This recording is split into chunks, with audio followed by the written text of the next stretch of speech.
Ladies and gentlemen, please welcome to the stage Lindsay Bruinsma, an MBA candidate at the McDonough School of Business, John J. DeGioia, president of Georgetown University, Brian T. Moynihan, CEO of Bank of America, and Warren E. Buffett, chairman of the board and CEO of Berkshire Hathaway.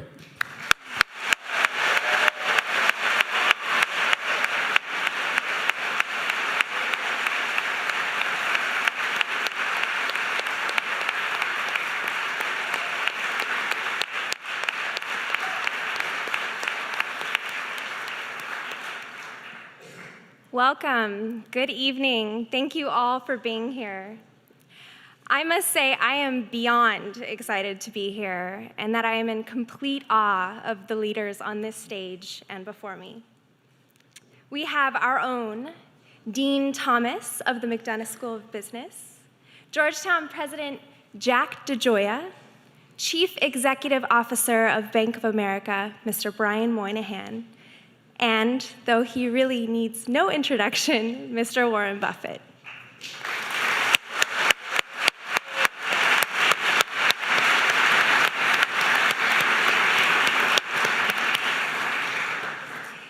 My name is Lindsay Bruinsma. I am a second-year MBA candidate at the Georgetown McDonough School of Business with a focus on global business strategy and cause marketing. Over a decade ago, in 2003, I was fortunate to attend the International Relations program here at Georgetown University for high school students, and it had a significant impact on what I wanted to achieve in my career. I've actually been trying to get back here ever since. And so 2 years ago, when I decided to pursue my MBA, Georgetown's McDonough School was unquestionably it.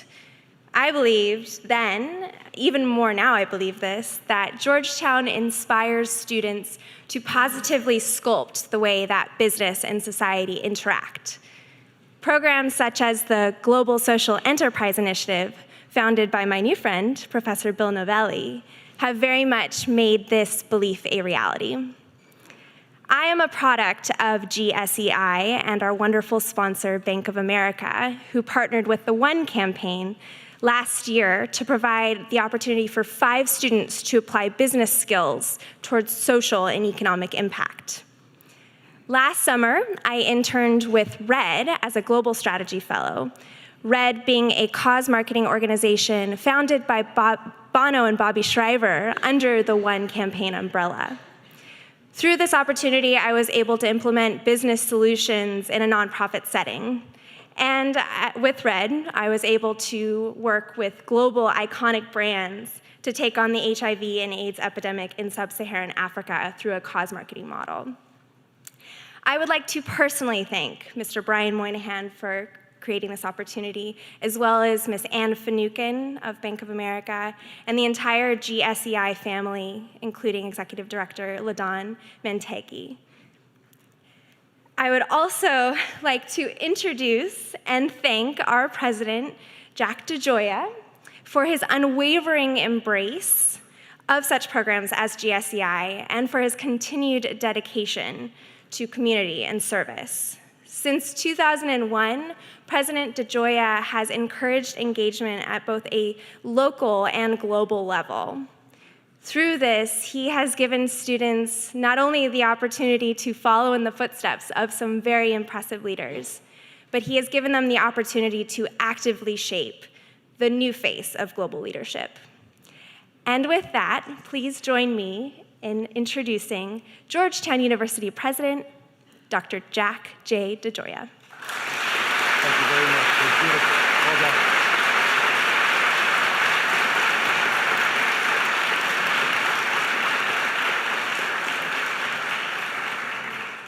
Well, thank you very much, Lindsay, for that introduction and for the example that you set through your commitment to social enterprise. We're very proud of you and your fellow students who are engaged in this very important work. Well, it's my pleasure to have this opportunity to welcome you all to Georgetown this evening for a very special conversation between Warren Buffett and Brian Moynihan. We're deeply grateful to them both for sharing their unique experiences and insights with us this evening. I'll have the opportunity to more formally introduce our guests in just a few moments, but first I wish to express my gratitude to some of the individuals who helped to make this evening possible. And I'd like to begin with the Dean of the McDonough School of Business, David Thomas, for his exceptional leadership and for fostering such important initiatives as the Global Social Enterprise Initiative. I'd also like to thank Bill Novelli, a distinguished professor of the practice at the business school and the founder of GSEI. His commitment to social enterprise, corporate responsibility, and social change has enriched our community here at Georgetown, and he will moderate our Q&A a little later this evening. The values at the core of the work that we examine here tonight are defining characteristics of the tradition that animates our university community, a tradition rooted in our Catholic and Jesuit identity, a tradition that compels us to create and share knowledge in service to our world.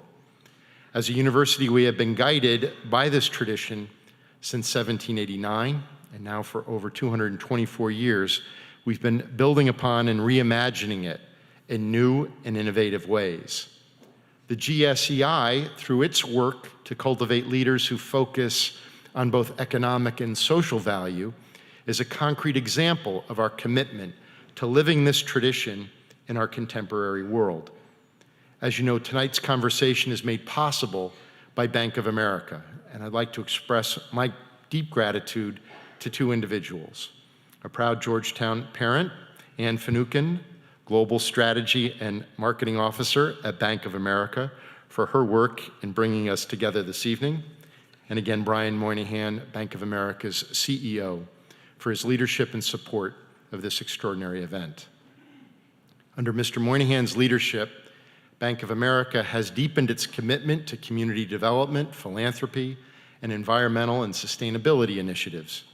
This includes a 10-year, $1.5 trillion community lending and investing goal, the largest ever by a financial institution.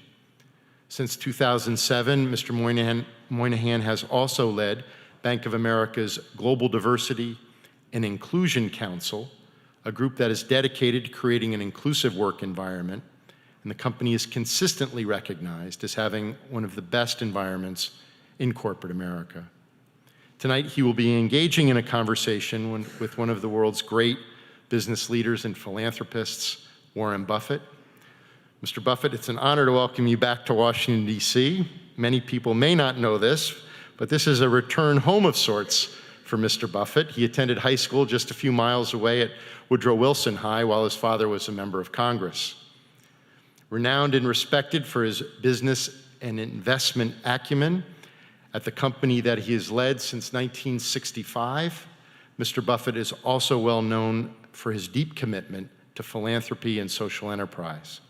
He co-founded, along with Bill and Melinda Gates, the Giving Pledge, an effort to encourage the wealthiest Americans to donate at least 50% of their net worth to philanthropy.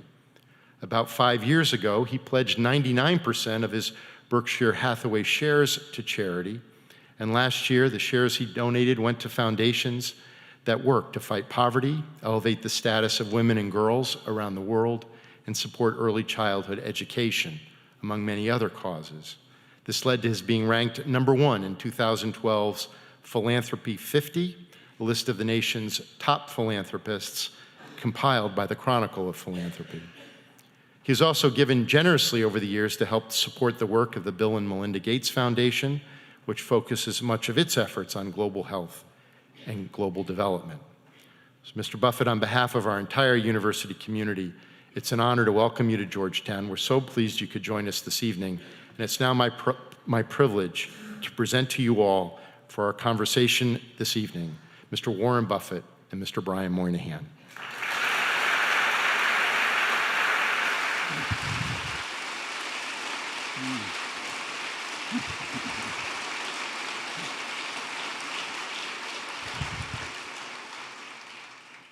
So good evening, Georgetown. It's a pleasure to be here. For those of you who were here last year, you know that we had Bono come talk to you about what he did. And Ann Finucane helped us arrange that through all the hard work she does for our company. And so this year, as I was thinking about with Ann who we should bring in, I actually talked to Bono. And he said, boy, if you want to bring a real rock star, bring Warren Buffett in. Because here's a guy who has done more for philanthropy than I can ever do, and et cetera. So last year we bought you a rock star. This year we bought you a real rock star.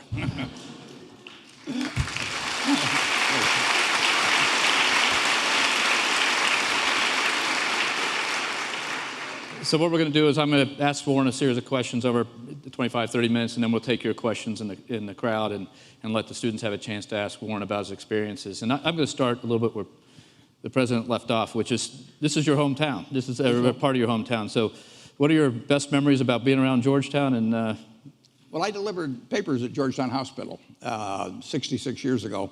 And I developed this affinity because in the hospital, people tipped. My regular customers, the one that knew me, never tipped. But I would go to the hospital, and one of the things they would do, they would give me cash tips, but they also would tell me if they were a woman that had given birth to a baby that was, we'll say, 8 pounds, 11 ounces, they would whisper that number to me. And the numbers racket was very big in Washington that time, and they felt they were giving me this terribly valuable information, the exact time in which the baby was born or something. And I was supposed to bet on that number in the numbers racket that day. So I have a lot of memories of Georgetown, and I was here during World War II, which was really a fascinating time to be in Washington. And my dad being in Congress, it was really a window on an extraordinary time in America. And of course, at that time, we were probably more united than at any time in my lifetime about a common goal. I mean, that was the time when people like Bobby Feller and all the athletes, the day the war broke out, went down and enlisted, and people really did voluntarily in a very high percentage play by the rules in terms of gasoline rationing and sugar rationing and meat rationing and all that. And we all bought savings bonds at school to help out the troops. So it was quite a period. well, so somewhere along there you started investing and changed the nature. And I've read stories that you started investing at 13, or whether they're true or not, but somewhere around that. And it was 11. what created the fascination with investing? It took me 5 years. I had to save $120. It took me 5 years to get the $120 to buy a stock, 3 shares of City Service Preferred when I was 11. My dad originally was in the investment business. He really wasn't very interested in it, but I would go down on Saturday morning, and he had these books there in the office, and I read all those, and then I went to the Omaha Public Library, and I read every book on investments in the Omaha Public Library by the time we moved to Washington. And then when we got here, I had the Library of Congress. Did you get through all those? Oh, I read everything, and I just found it fascinating, and incidentally, I find it fascinating today. I mean, it's an activity. If you're a baseball player or something, your legs may go or something. Well, my legs have long gone, but it doesn't make any difference in what I do. So it's I literally have as much. I always have had fun working, but I have as much fun now as I've ever had in my life. I mean, I work with people I love doing what I love, and it just doesn't get any better than that.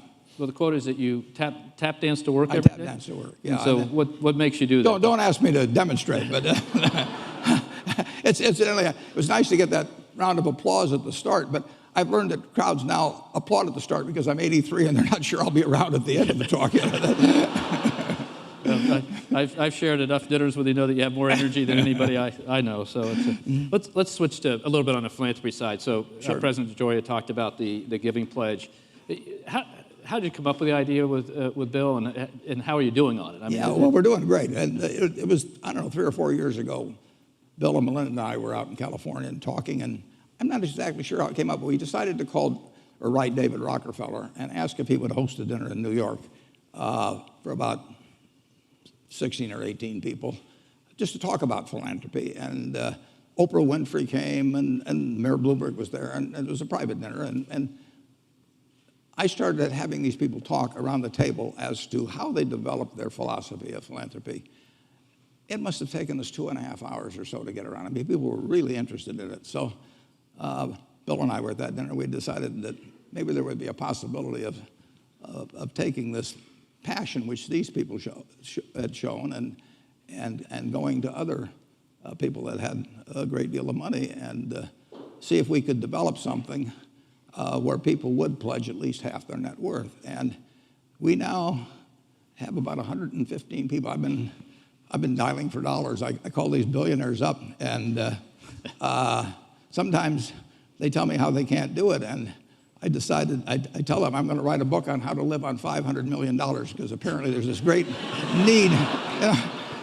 They just can't seem to figure out how to do it, and they need help. But it's been very rewarding, and I received a letter from one woman. She and her husband had over $10 billion, and she sent me a tie. She sent me 2 ties, and she sent me this handwritten note and said that they hadn't really faced it. It's a little like facing your own mortality to some extent, making that plan, and that's tough for people sometimes. And so she and her husband had changed things, and over half of that $10 billion was going to go to philanthropy. They do tend to postpone the decision. So I tell these people I call, the last will is what counts. But I tell them, if I'm talking to some 70-year-old, I say, do you really think your decision-making ability is going to be better when you're 95 with some blonde on your lap, or now? So let's get on board, fellas. And I assume that convinces them maybe the 70-year-old decision's better at that point, right? Well, Bill has done it. Bill has gotten people around the world because he travels more than I do. But what we're hoping is people do pick up on norms. I mean, when I was young, I read about Carnegie and Rockefeller and different people. Bill did too. And you do pick up behavior from those who come before. And we've collected letters from every one of these people. They're up on our website at thegivingpledge.org. And I think they're worth reading. They're pretty remarkable. And of course, what we really want to do is get the younger people, like Mark Zuckerberg's joined us, for example. And he obviously is going to appeal to a much wider group than I would. So we hope it becomes, this gospel of wealth that Andrew Carnegie came up with 100 years or so ago. That's influenced all kinds of people. Well, we've got better stories than that, on these letters. So I just hope it moves. Now, I want to emphasize one thing. Nobody in our group has given away $1 that in any way affects how they live. I mean, I have the much greater admiration, frankly, for the person who drops $5 or $1 in a collection plate on Sunday, where it makes a difference in whether they go take their kids to a movie or whether they go eat out or something of the sort. They are actually giving up something that has utility to them. I am giving up nothing that has utility to me. I have everything in the world I want that can be bought by money. So I have a whole bunch of stock certificates. They have no utility to me, and they can possibly have enormous utility to other people in vaccines or education or all kinds of things. So the people that give up something that actually can have utility to their family and give that to some other person so it has utility to them, those are the people I really think deserve the kudos. But it's still nice to go where the money is. I mean, it's the Willie Sutton approach. So if we can work on polio or something like that, and it takes big contributions, then we want to go after it. So the unique part of what you've done is with Bill and Melinda and their foundation, and on the one hand, how you're doing it, and secondly, that you've gone and said whatever the number will be, but almost all your wealth. All my Berkshire wealth. And so talk about the Gates relationship and why you chose them as opposed to creating your own foundation or something. Well, originally my wife and I planned when we were in our 20s that when we had everything we needed, we would use the rest for society. And I thought she would outlive me. She was younger, and women live longer, and then she died in 2004. So I had to come up with a different plan. And if you've read Adam Smith and the specialization of labor, you know that if you're good at one thing, you're not necessarily good at another. And you ought to get the person, you ought to use your talents where they're most useful, and get other people to give their talents. So, when my wife had babies, I mean, I went to an obstetrician. I didn't deliver myself. When I get a toothache, I go to a dentist. So I wanted to go to people who were very good at giving away money and who were younger, energetic, smart, and had the same objectives in philanthropy that I did. And the basic principle of the Gates Foundation is that every human life has equal value. And if you start with that as your basic assumption, then a lot of things flow from that. And Bill and Melinda, as well as my children, because I have foundations for each one of my three children that are of significant size, and you can read the letters I wrote them up on the Berkshire Hathaway website. I do not direct them to do anything, but I do tell them to swing for the fences. I tell them if they succeed at everything they do in philanthropy, they're doing the wrong things, right. because the important things are the tough ones, and you're going to fail in some of those. But I have got much younger people, very energetic people, common objectives, and they work for nothing. So that's not a bad deal, Brian. Like, that stretches the money a long way. Right? Yeah, absolutely. And the way I read it is that you require them to actually move the money out the other side. They got to spend it. And when I die, all of the money has to be spent within 10 years after the estate is closed, because I do not think that I can pick out some little great-great-grandchild yet to be born, just because he has the right name of Buffett or she has the right name, and they will be the best custodians. I mean, there'll be plenty of philanthropists 50 years after I die to take care of the problems of 50 years, but I want the money to get spent promptly, and I don't believe in trying to control things from the grave. I mean, I like to think I can think outside the box, but thinking outside of that particular box. That may take a lot of philanthropy to figure that out. Recently I read an article about Eastlake and Tom Cousins. So this week, as many people know, the PGA finishes up its tournament at Eastlake, which is a golf course in Atlanta.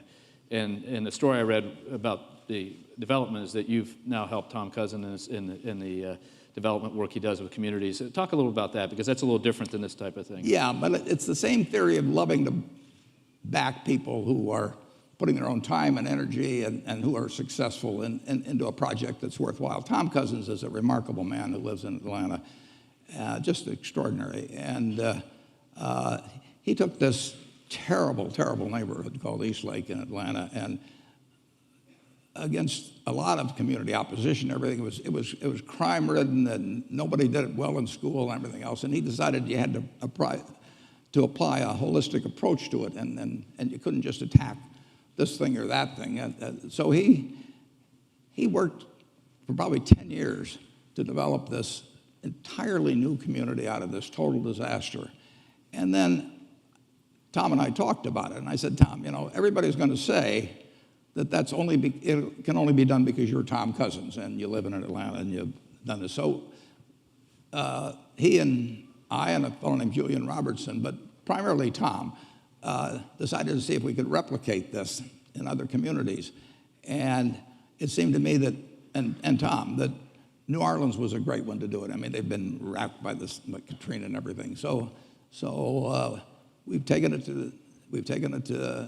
to New Orleans, where we've got hundreds of people, and it's mixed income type a community. I mean, we do not want to have it with everybody being subsidized. We want to create a new kind of community where people of different races, different economic conditions work together and play together. And it's been successful in New Orleans. We went to Indianapolis. It's been successful there, and we've got about 11 more towns we're working on now. And so Tom Cousins has really come up with something. He had an op-ed in the Wall Street Journal about a week ago describing this, but he's a fantastic human being. And when you get a chance to join forces with somebody that as high quality as that, and energetic and smart, and putting his own funds in it, you just got to jump at the chance. That's true. We'll switch to the economy now. What's going on, and move from philanthropy to the economy that you create your wealth off of, that you can do these wonderful, great things with. So what do you see in the economy and what you're seeing in your companies, your operating companies, and from an investor's point? Well, our business has come back very well from 5 years ago when the panic hit. And it was a panic like nobody's ever seen. I mean, whatever you think about it, it was worse. I'm dead serious about that. We were right on the edge of the cliff. And fortunately, I give enormous credit to both Ben Bernanke and Hank Paulson and Tim Geithner. And frankly, even though I didn't vote for him, never voted for him, President Bush, I don't know how many of you have studied economics, but in Adam Smith they talk about comparative advantage, and Keynes talked about animal spirits and all those people. But President Bush really came out with the great economic insight of all times, and he did it in 10 words in September of 2008. He went out there from the White House and he said, "If money doesn't loosen up, this sucker could go down." And I mean, that goes right up there. Tear down those plaques of Adam Smith. And he backed up. He backed up those fellows, and so we've come back from it. But business has come back. You know, a lot of companies are having record profits, including many of ours, and the American populace as a whole has not come back. I mean, the inequality is getting wider. The Forbes 400, which just came out, showed aggregate wealth for the Forbes 400 of $2 trillion. You go back 20 years and that was 300 billion. So it's up 6 or 7 for one. It's different people to some extent, but this is the top. 300 billion to 2 trillion. And if you read the paper today, you'd have seen that the median income, you know, is the same place it was in terms of real purchasing power. From 1989, it hasn't changed. So the inequality is getting wider. The rich are doing extremely well, extraordinarily well. And business is doing well. Business profit margins are terrific compared to the record historically. Business returns on tangible equity are terrific. But most, you know, a great many people in our country, if you take the bottom 20% of households, that's 24 million households or something like that, housing, you know, close to about 60 million people. You know, the top level is $22,000. You know, I don't want to try to live on $22,000 with a couple of kids. So we've got an economy that is delivering $50,000 of GDP per capita, and we've got an awful lot of people that aren't living well. So we have learned how to turn out lots of goods and services, but we haven't learned as well how to have everybody share in the bounty that we have.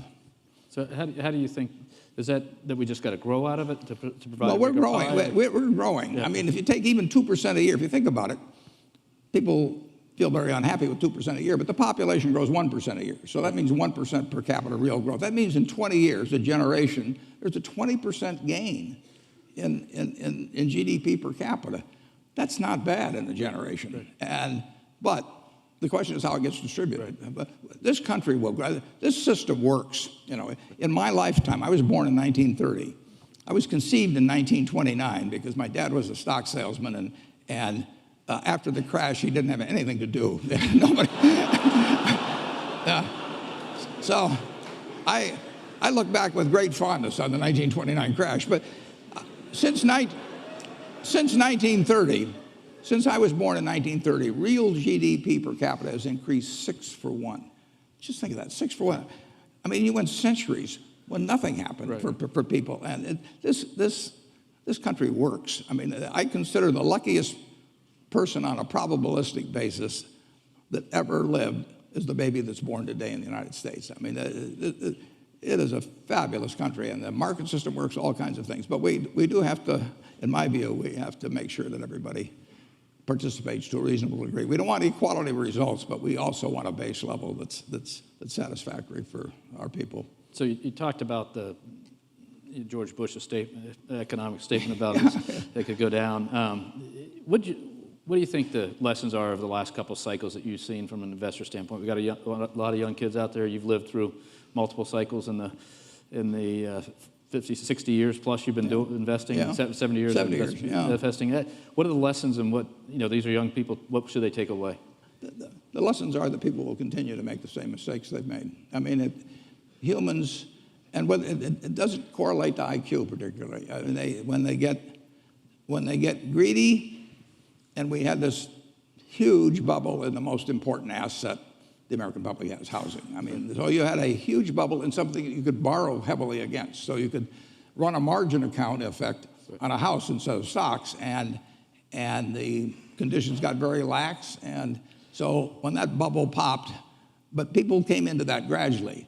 When they get fearful, it happens all at once. I mean, when people get scared, they all want to leave at one time. And we had them all want to leave at one time, and that'll happen again. It'll happen with a different set of circumstances, but the human animal will keep behaving pretty much the way it has in the past. So we will have periodic recessions. We'll have an occasional panic, which doesn't all recessions don't come from panics. But the good news is, if you look at the 20th century, in the 20th century, we had 2 world wars. We had the Great Depression. We had the flu epidemic. We had the Cold War. We had the atom bomb, you name it. The Dow Jones average went from 66 to 11,497, with all these terrible things happening supposedly at various times. America works. And when I bought my first stock when I was 11, that was in the spring of 1942. And that was a couple months after Pearl Harbor. And we were getting clobbered in the Pacific at Corregidor and Bataan, the Death March of Bataan. And in the European theater, the Blitz of England was on. And the Dow was at about 100. But just look at where we are now. The country really works. The trick is, it seems to me the obligation of a society as prosperous as ours is to figure out how nobody gets left too far behind. Right. It was interesting because last year Bono's speech was a lot about how America is a society of dreams and you can accomplish more here. It was actually one of the best speeches about the optimism America could have by a person who's not American by birth. So and I know you carry that optimism. So after all this, what makes you most optimistic for the next decade about America? Well, or next couple decades? Just imagine, 1789. Just go back just a few hundred years. There wasn't anything here, in this country. And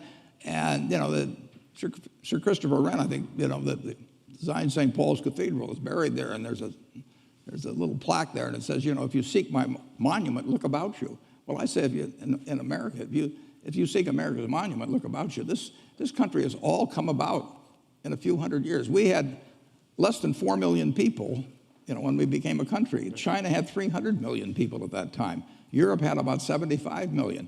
They were just as smart as we were. They worked just as hard as we did. They had natural resources that were similar to ours.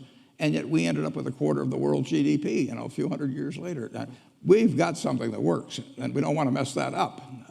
We want to figure out what we do with this abundance better as we go along. But you don't have to worry about the system working. But you will have periodic recessions, and you will have an occasional panic brought on by something that who knows where it comes from. The thing to remember at that time, I wrote an op-ed piece in the New York Times in the fall of 2008, and I said, that the country will come back. It'll go through a big recession and everything, but it'll come back, and it's coming back. So don't ever worry about America. It'll tell you, you're in the right place. So you've been famous for your investment strategy on basically that follows the opposite side of that principle is invest when the chips are down and ride it up. That served you well. So what's your favorite time that you were able to accomplish that, when you caught somebody down and moved well, up? I always think my favorite time's going to be tomorrow. It's always been fun. And there's a company here in Washington called Geico. And I first got exposed to that in 1950. I was 20 years. I was 19 years. It was 51. I'm sorry. I was 20 years old, and I came down here, and I came down on a Saturday because I'd learned that my professor who I worshiped at Columbia named Ben Graham was the chairman. I got down here and the door was locked.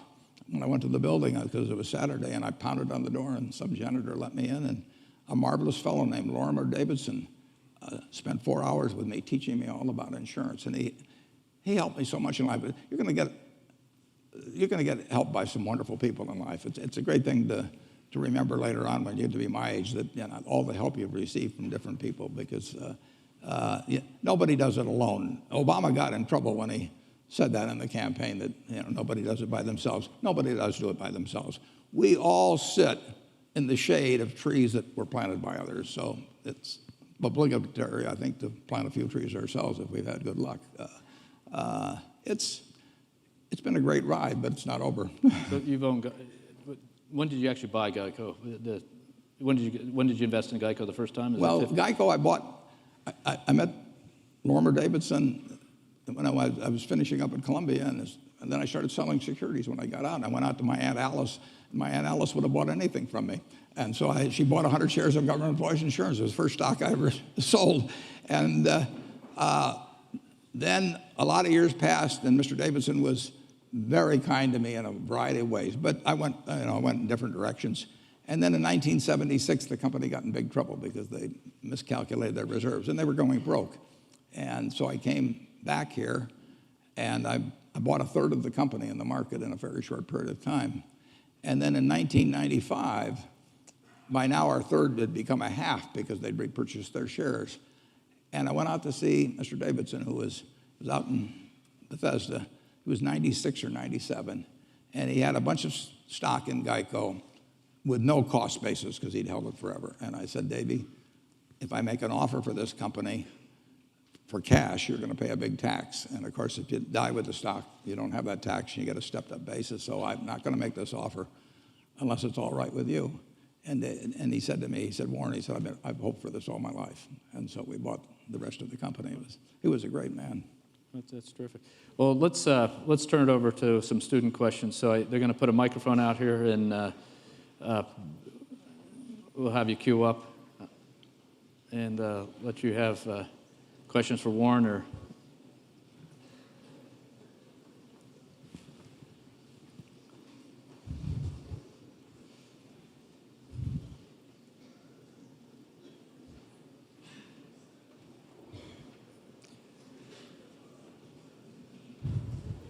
All right. Why don't you let's take the first question. Tell us who you are and ask away. Go ahead, sir. Hi, I'm Kasim Tavalali, senior in SFS. I was wondering if you have any stock tips for any of the students. You know, we're all trying to make a little living. I didn't think they taught that at Georgetown. The best investment I ever made. Well, I bought a book in 1949 by a fellow named Ben Graham called The Intelligent Investor. I don't remember what I paid. But aside from what I paid for my 2 marriage licenses, that was the best investment I ever made. It's very important to have the right framework. You need to have an approach to investing that's sound. And Graham's approach is simple, but some people adopt to it, and which I did immediately, and most people don't.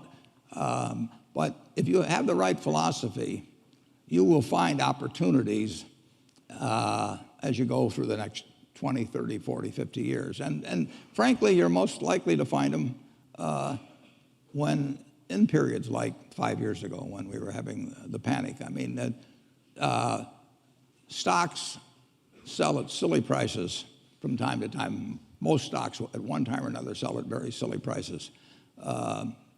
And it doesn't take a high IQ to figure out that they're cheap, but it does take a temperament that's willing to step up and actually act. I tell people, if they're going in the investment business, if you got 160 IQ, sell 30 points to somebody else because you won't need it. I mean, I figured out very early, you don't have to be that smart in this business, which is fortunate, but you do have to have the right temperament. And you have to be able to ignore what other people are saying and simply look at the facts and decide, is this stock which is selling at X worth 2X? And occasionally you'll find things like that. And when you don't find them, you don't do anything. So that's my generalized stock tip, no names. I'll make it simpler. Just buy Bank of America and you'll be set. Yeah. It worked all right for him. Yeah, that's right. That's right. The next question, sir. Good afternoon. My name is Nicholas Walker. I'm a sophomore in the SFS as well. So, Mr. Buffett, in the past you invested in China, South Korea, and Israel. And recently you partnered with 3G Capital and Jorge Paulo Lemann from Brazil over for the Heinz deal. Does this mean, are you tempted to venture into the Brazil market next? I didn't get the question. The question, you did the Heinz deal. The question is, are you going to invest in Brazil next? I don't know where I'm going to invest next. That's what makes my job interesting. I mean, I'm not kidding. I mean, if you went out and played golf and every drive went in the hole, you'd give up. The game wouldn't be interesting. I mean, what's interesting is when you get in the rough and have to come out and a few things like that. So I love the fact that I don't know what I'm going to do next. You mentioned the Israel investment. In 2006, in the fall, I got a letter from a fellow, and I never heard of him, and I never heard of the company he was talking about. But he said, my name is Eitan Wertheimer, and I want to tell you a little about my company, Ishkar. The letter was a page and a half long, and he said, if he sold the company, the family sold the company, the only company they wanted to sell it to was Berkshire Hathaway. And if I was interested, they'd be glad to come over from Israel and explain it to me. And it just jumped off the page that this was an interesting idea. So I emailed them, and they came over very shortly, and we bought the business. We handed them $4 billion for 80% of a company where I'd never seen it or anything. Eitan kept saying, you got to come over to Israel and see the plants and everything. You won't believe how wonderful they are. And I said, Eitan, I don't go to Council Bluffs, Iowa. I am doing fine in Omaha. And he said, no, you got to see it. I said, no, I said, we can make a deal without seeing it. He said, well, if you buy the company, will you come and see it? I said, if we buy the company, I'll come. So we bought the company, and I went over there, and it's true. I've never seen plants like this. It was the greatest operation I've ever seen. And Eitan said to me, he said, that's why I want you to come over to see these things. I said, listen, Eitan, if I'd come and seen them, I'd have paid more money. So we have a wonderful partnership with the people in Israel. But I don't know tomorrow. Our partnership with the people in Brazil, with Georgie Paulo Lemann and his associates, they are sensational people. I got to know Georgie Paulo when I was on the board of Gillette with him. And the opportunity to buy into a wonderful business like Heinz and to be partners, and they'll do all the heavy lifting. They run the place with Georgie Paulo and his associates. I mean, it's a great opportunity for us. And I don't know what the opportunity will be tomorrow. With Georgie Paulo, as last December, I was going out to Boulder, Colorado, where he had a group that met, and he said, I think I've got an idea might interest you when I get out there. And so I went out there, and as we came back on the plane, he explained what he was thinking about in terms of Heinz, and I said, count me in. And I will tell you one other thing, which is quite impressive about him.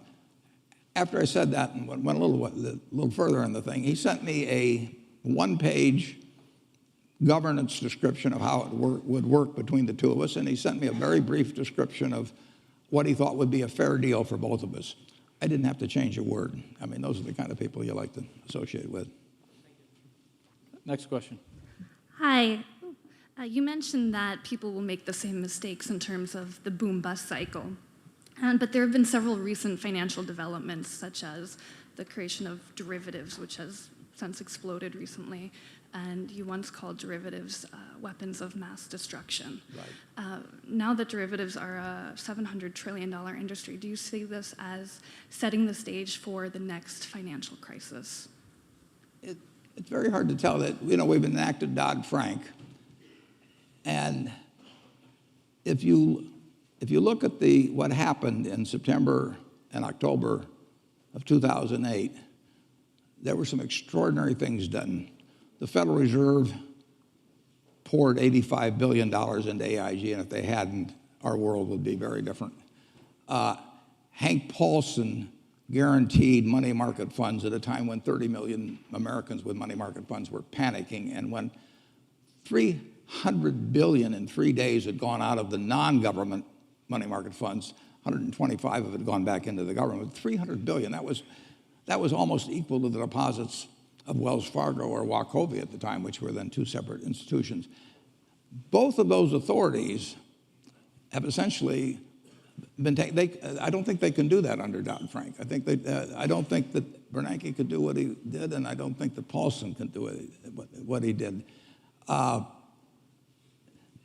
When there's a panic, the only thing that will stop it, basically, is when somebody who has the ability and the will says, I'm going to do whatever it takes. And basically, that's what Bernanke and Paulson, and finally, Congress in a kind of a reluctant way, but said to the American public. And you could believe it. If Bernanke said, I'm going to do whatever it takes, nobody knows what Section 13.3 of the Federal Reserve Act is, and it wasn't probably meant to do what he did with it, but he did it. And the same way with they call it the Exchange Stabilization Fund of the Treasury.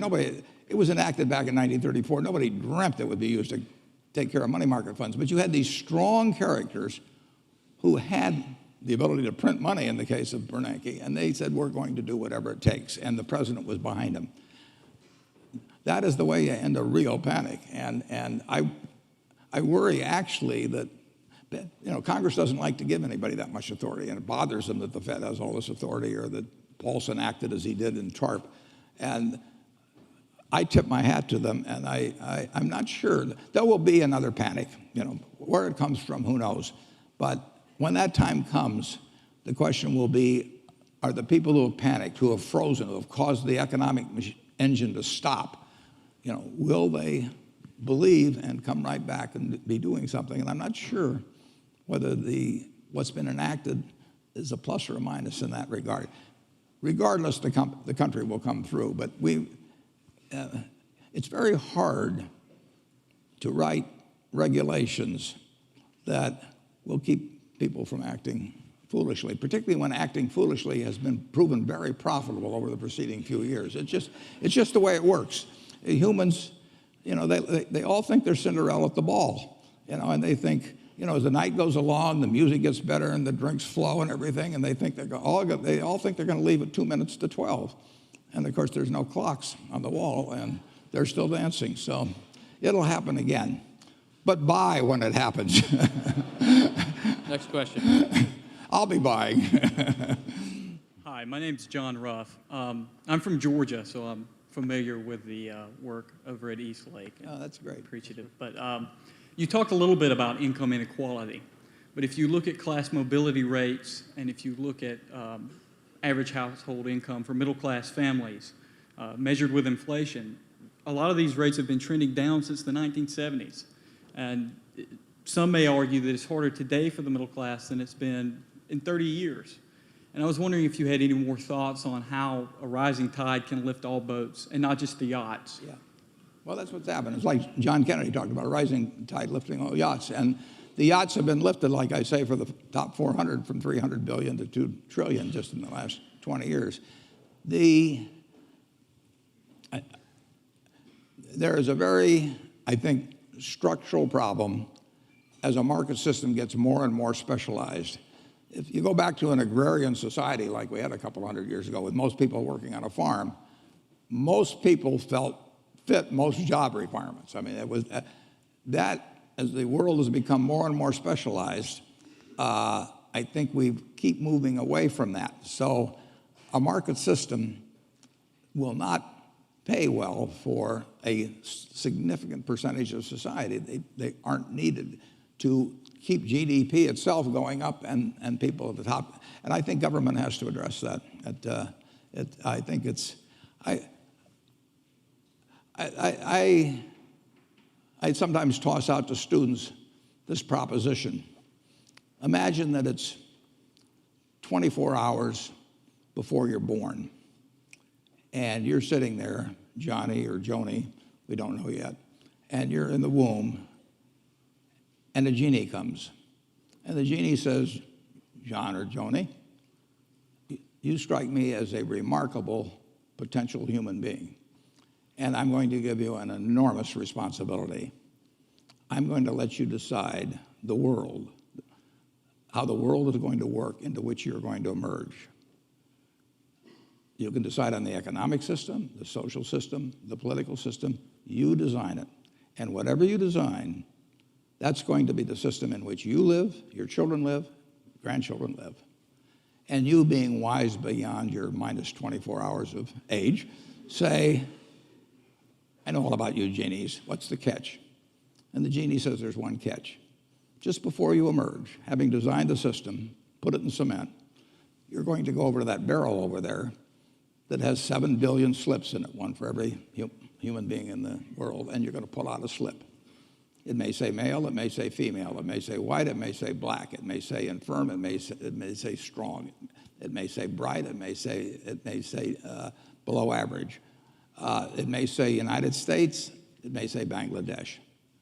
Now, not knowing which ticket you're going to pull out, what kind of a world do you want to design? Well, you certainly want to design a world that produces lots of goods and services and keeps producing more and more. You want a lot of stuff around. It could be the world's fairest society, but if it's on a barren desert island, it isn't going to do anybody good. So you really want something that works in terms of output. But once you have something that works in terms of output, you certainly want something that eliminates fear from everybody's life. Now, that doesn't just mean a lot of cops. It means fear of old age, fear of health, all of those problems. And you certainly want a system not knowing what tickets you're going to get that takes care of the people that don't survive so well in that market system, which maximizes the amount of output, your first goal. And I think we've done a wonderful job at the first stage. We have learned how to turn out lots of stuff. We have not thought as much, although we've thought a fair amount. I mean, when Social Security came in and all of that, I mean, this country has developed in terms of thinking about how a rich family should behave. But we have not, I think we are in the stage where we need to focus more on making sure that the people who get the bad tickets do better than they are. And, you know, we said that blacks were 3/5 or slaves were 3/5 of a person back when we started. And said, you know, we said all men are created equal in 1776, and in 1789 we said blacks are 3/5 of a person. You know, we not only said all men are created equal, but in the Gettysburg Address, you know, Lincoln repeated it. It was 1920 before we passed the 19th Amendment for women. So we treated women as an essentially different class for all those years. So I think we've gone significantly in the right direction in terms of behaving better as a society, and I think we've gone terrifically in the right direction in terms of turning out lots of stuff. But I think we have to address the question of how do you treat the people that are left behind in a system that maximizes the output of goods and services. And that can only come through government. Next question. Good evening. My name is James Fishback. I'm in the School of Foreign Service, first year. It's no doubt that you're an outspoken fan of Ben Bernanke, but he's going to be stepping down in January of next year. Whomever takes over the position, do you think that they should continue the Fed's controversial buyback program, and if so, for how long? Well, I think they should take Bernanke's approach, which he says he's going to keep doing until he sees more improvement in the economy. And I think he's been mildly disappointed, not hugely disappointed, but mildly disappointed in the rate of improvement in the economy in the last few years, and therefore, just the other day, he said he's going to extend it further until he sees it. So he's not prejudging exactly when it's going to happen. He's telling you the conditions under which he'll change, and the economy is getting better. We are in an experiment which hasn't really been tried before. I mean, Fed has a $3.5 trillion balance sheet, and buying securities is usually easier than selling securities, as sometimes people find out. So we don't know how this game plays out. And just the announcement, whenever it was a few months ago, or the hint that tapering was going to occur, that had some significant market reactions, probably 100 basis points or so in the 10-year. And what will happen when they actually, if they actually try to deleverage the Fed? I mean, what has happened is the American public deleveraged and the government leveraged up through the Fed. If the Fed deleverages that in any big way, that will be a new experiment. And but Warren, as we were talking earlier, the question is, when they do that, the economy has to be growing faster. And the piece people don't take into account is they're clear that they're going to stay there until the economy grows faster. He has no pressure on him. In fact, the Fed is the greatest hedge fund in history. I mean, you've got $1.1 trillion financed by currency and circulation, which doesn't cost anything, and then you got about $1.8 trillion or $1.9 trillion for the banks at 25 basis points. And I mean, the Fed is going to make $80 billion or something like that. The Fed is the fourth largest contributor to the United States government's revenues that there is now. That wasn't the case a few years back, but it's 80 or 90 billion a year probably. And it is under no pressure, none whatsoever, to have to deleverage. So it can pick its time, and if you have somebody wise there, and I think Bernanke's wise, and I certainly expect his successor to be, it can be handled. But it is something that's never quite been done on this scale. It'll be interesting to watch. No, it will be, and we've seen the lesson in the market moving ahead and back just based on the last 30 days. So I think we're going to take one more question, and then from the next student. Hi, Mr. Warren Buffett. My name is Shirley, and I'm from China. I'm currently a graduate student in Georgetown. My friend, Dennis Zhao, and we are both a very big fan of you and your friend Charlie. And we read his book, which is very interesting. He had this whole system of criteria on how to evaluate a company. it's all very confusing, but he said that Warren and I are always staying away from the industries we don't know. So you have candies, railways, and Coca-Cola. But now the world is changing, and we are living in a new era. The business models are changing. The B2C platforms, everybody is shopping online. Maybe in a few years, everyone is going to pay with their iPhones, and Bank of America no longer issues credit cards. So non-profit is a new model, and so what's a dinosaur like me going to do? Yeah. Yeah, there are just so many things you don't know about. He'll take out his flip phone and show you, so he's not going to be one. This is my new one. What? I just turned in the one Alexander Graham Bell gave me. But,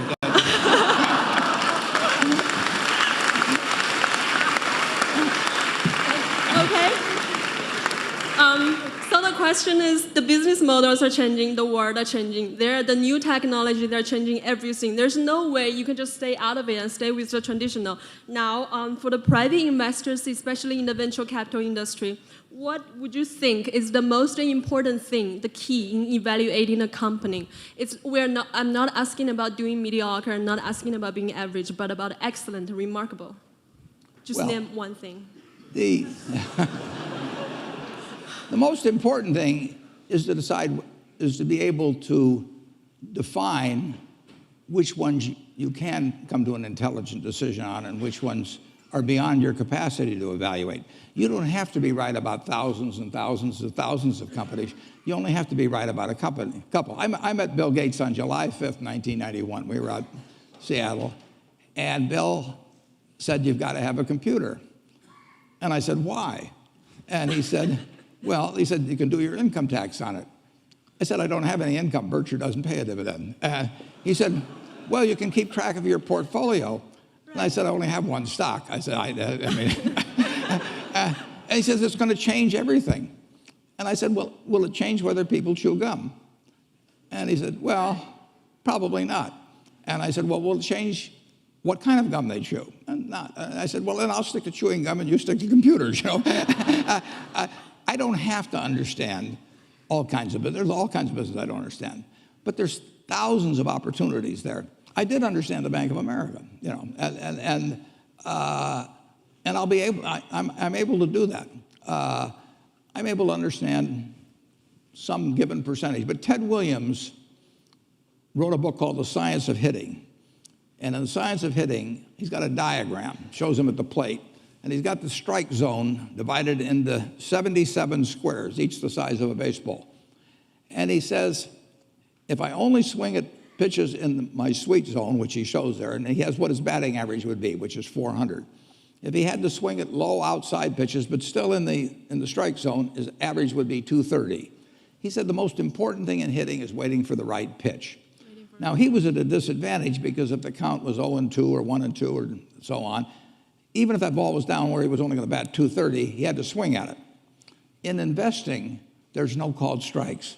People can throw Microsoft at me and, you know, you name it, any stock, General Motors, and I don't have to swing. And nobody's going to call me out on called strikes. I only get a strike called if I swing at a pitch and miss. So I can wait there and look at thousands of companies day after day, and only when I see something I understand and when I like the price at which it's selling, then if I swing, if I hit it, fine. If I miss it, it's a strike. But it's an enormously advantageous game. And it's a terrible mistake to think you have to have an opinion on everything. You only have to have an opinion on a few things. In fact, I've told students, if when they got out of school, they got a punch card with 20 punches on it, and that's all the investment decisions they got to make in their entire life, they would get very rich because they would think very hard about each one. And you don't need 20 right decisions to get very rich. You know, 4 or 5 will probably do it over time. So I don't worry too much about the things I don't understand. If you understand some of these businesses that are coming along and can spot things on, if you can spot on Amazon, for example, I mean, it's a tremendous accomplishment what Jeff Bezos has done. And I tip my hat to him. He's a wonderful businessman. He's a good guy, too. But could I have anticipated that he would be the success and 10 others wouldn't be? I'm not good enough to do that. But fortunately, I don't have to. You know, I don't have to form an opinion on Amazon. And I did form an opinion on the Bank of America, and I form an opinion on Coca-Cola. I mean, Coca-Cola's been around since 1886. There's 1.8 billion 8-ounce servings of Coca-Cola products sold every day. Now, if you take 1 penny and get 1 penny extra, that's $18 million a day. And 18 million times 365 is 7 billion, 3 less 730 billion, or $6,570,000,000. So annually, $6,570,000,000 from 1 penny. Do you think Coca-Cola is worth a penny more than, Joe's Cola? I think so. So, and I've got about 127 years of history that would indicate it. So those are the kind of decisions I like to make. And you may have an entirely different field of expertise than I would have, and probably much more up to date in terms of the kind of businesses that we're seeing evolve. And you can get very rich if you just understand a few of them and understand their future. But fortunately, I don't have to. I mean, if we go into Heinz, and I look at people pouring ketchup on, hamburgers and potatoes, I don't think it's going to change. And the nice thing about it, some products travel. Some products don't travel. Candy bars don't travel well. I mean, if you look at the Cadbury bars in England, they don't sell well here. And if you look at the Hershey bars here, they don't sell as well someplace else. Soft drinks travel, and ketchup travels. I like products that travel. Well, thank you. Okay. Thank you, Warren.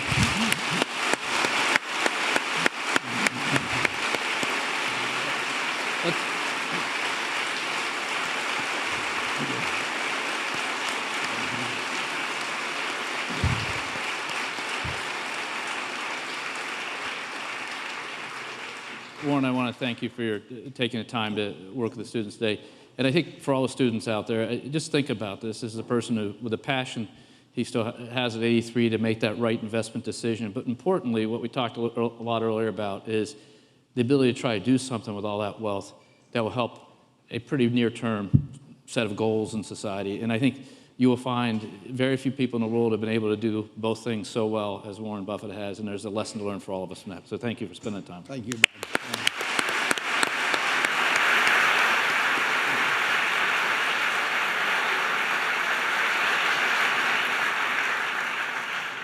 So, wow. That's probably the first time in my life I ever heard a positive outcome for the great economic crash of 1929. So, Brian, thank you for bringing us a rock star.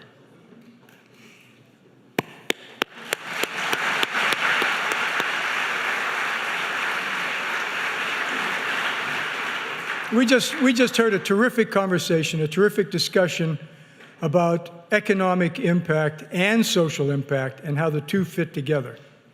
And before this conversation, Brian Moynihan had a session with some of our business students in which he talked about community lending, philanthropy, he talked about environmental initiatives, and he talked about how they are good business as well as good for society. And this is the right place. Georgetown is the right place for that. Our president, Jack DeGioia, he talks about global human development.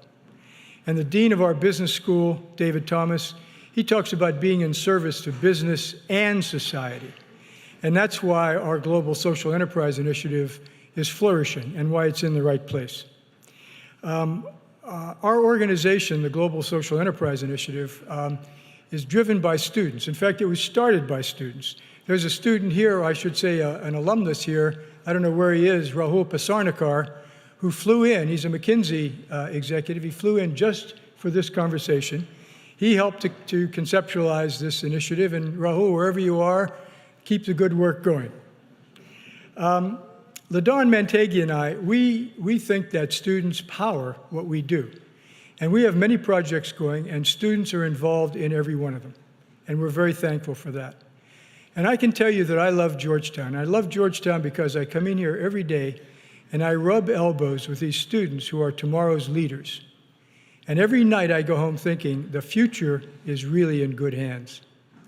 So look for future GSEI events. Look on our website.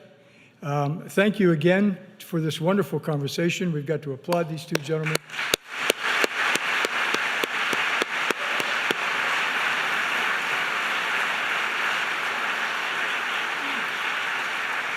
I'm sorry that not every student got to ask a question, but there's always email. And would you please let the first two rows leave because there are some security issues involved. Thank you very much.